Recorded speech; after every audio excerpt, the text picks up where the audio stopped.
Hello बच्चों, चलिए प्रश्न को पढ़ते हैं। इसमें लिखा चित्र 9.Q1 में प्रदर्शित स्थिति में दीवार जो है दीवार चिकनी है यानी कि घर्षण रहित है, और किंतु ए तथा बी की सतहों के बीच घर्षण है, तो सही कथन को चुने बच्चों। पहला कथन कहा जा रहा है कि संतुलन की अवस्था में ए के कारण बी पर घर्षण बल ऊपर की ओर होए।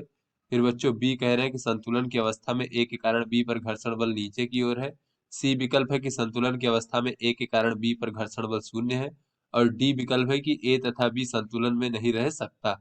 तो चलिए बच्चों, इस प्रश्न की मूल अवधारणा को हम देख लेते हैं। बच्चों, मूल अवधारणा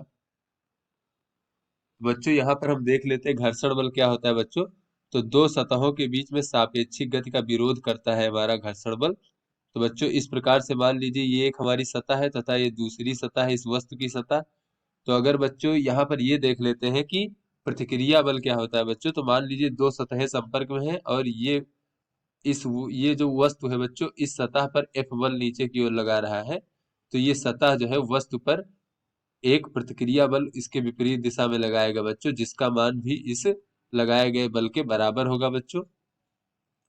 तो ऐसे में बच्चों अगर हम इस पर कोई बाह्य बल लगाकर इस प्रकार से इधर गति कराने का प्रयास करें, तो ये सतह जो होगी बच्चों, इस वस्तु पर एक पीछे की ओर घर्षण बल लगाएगा बच्चों, घर्षण बल, जिससे कि ये वस्तु गतिमान अवस्था में ना हो बच्चों। फिर ये वस्तु भी जो है इस सतह पर घर्षण बल लगाएगा, जिसकी दिशा इसके द्वारा लगाए गए घर्षण बल के विपरीत दिशा में होगी। इस प्रकार से बच्चों ये घर्षण बल लगाएगा। तो इस प्रकार से बच्चों घर्षण बल जो होता है वो दो सतहों के बीच में होने वाली सापेक्षिक गति का विरोध करता है। तो चलिए बच्चों अपने प्रश्न को हल करते हैं। तो यहाँ पर बच्चों जैसा कि हमें दिखाया गया है बच्चों चित्र में कि ये ए ब्लॉक है, ये बी ब्लॉक है बच्चों। तो यहाँ पर हम ए का द्रव्यमान एम ए मान लेते हैं और बी का द्रव्यमान एम बी मान लेते हैं बच्चों। और यहाँ पर इस प्रकार से क्षैतिज दिशा में एक एफ बल लगाया गया है बच्चों, जैसा कि चित्र में दिखाया गया है। ये हमारी बच्चों दीवार है इस प्रकार से। और दीवार बताया जा रहा है कि चिकनी है, यानी कि इस पर जो है दीवार और ए गुटके के बीच में कोई भी घर्षण बल नहीं होता है। और कहा जा रहा है कि ए तथा बी की सतहों के बीच घर्षण है, यानी बच्चों यहाँ पर जो है यहाँ पर घर्षण बल है। तो चलिए बच्चों अपने विकल्प यहाँ पर बच्चों इसको देख लेते हैं यहाँ पर क्या हो रहा है। तो यहाँ बच्चों अगर हम ये ए विकल्प देख लें, ए ब्लॉक, और बच्चों ये हमारा बी ब्लॉक है इस प्रकार से, ये हमारा ए ब्लॉक है, और बच्चों ये हमारी दीवार है इस प्रकार से, दीवार।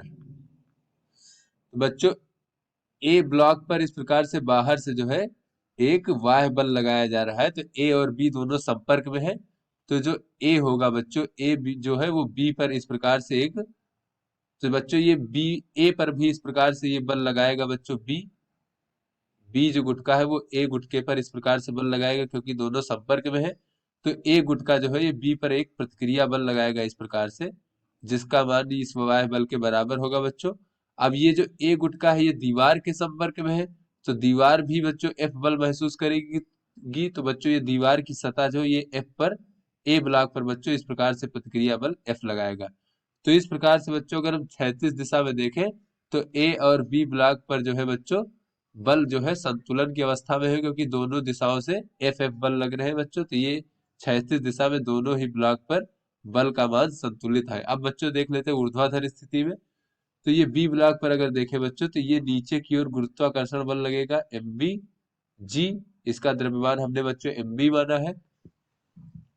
तो बच्चों इस गुरुत्वाकर्षण बल की वजह से ये बी ब्लॉक नीचे की ओर फिसलना चाहेगा या नीचे की ओर खिसकना चाहेगा। तो फिर ऐसे में क्या होगा बच्चों, ये ए और बी के सतहों के बीच में घर्षण बल होगा, और ये ए ब्लॉक जो है ये बी ब्लॉक पर एक घर्षण बल इस प्रकार से लगाएगा बच्चों, और जो जिससे कि ये नीचे फिसलने से इसे रोकने का प्रयास करेगा बच्चों।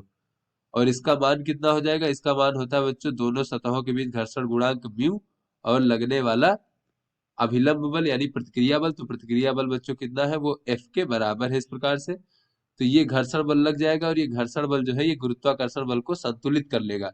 ऐसे में बच्चों फिर बी ब्लॉक जो है ए ब्लॉक पर भी घर्षण बल लगाएगा, वो भी किस दिशा में लगाएगा बच्चों, इस प्रकार से नीचे की ओर लगाएगा बच्चों ये हमारा घर्षण बल। और ये ए ब्लॉक का जो गुरुत्वाकर्षण बल है बच्चों वो भी नीचे की ओर इस प्रकार से होगा, और उसका मान होगा आएगा ए का द्रव्यमान और गुणे जी। तो बच्चों इस प्रकार से ए ब्लॉक पर देखें बच्चों, तो ऊर्ध्वाधर दिशा में दो बल लग रहे हैं, एक तो घर्षण बल और एक एक घर्षण बल और एक गुरुत्वाकर्षण बल, दोनों की दिशाएं समान है और नीचे की ओर है बच्चों। और दीवार और ए ब्लॉक के बीच में कोई भी बल नहीं है बच्चों, कोई घर्षण बल नहीं, क्योंकि दीवार चिकनी है।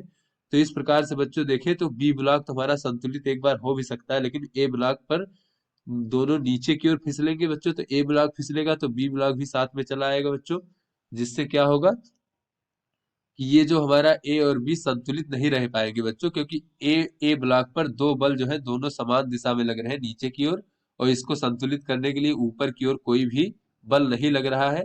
तो दोनों ब्लॉक हमारे संतुलित नहीं रहेंगे। तो चलिए बच्चों अपने विकल्पों को देखते हैं। तो बच्चों ये जो हमारा डी विकल्प है कि ए तथा बी संतुलन में नहीं रह सकता, ये हमारा सही विकल्प है।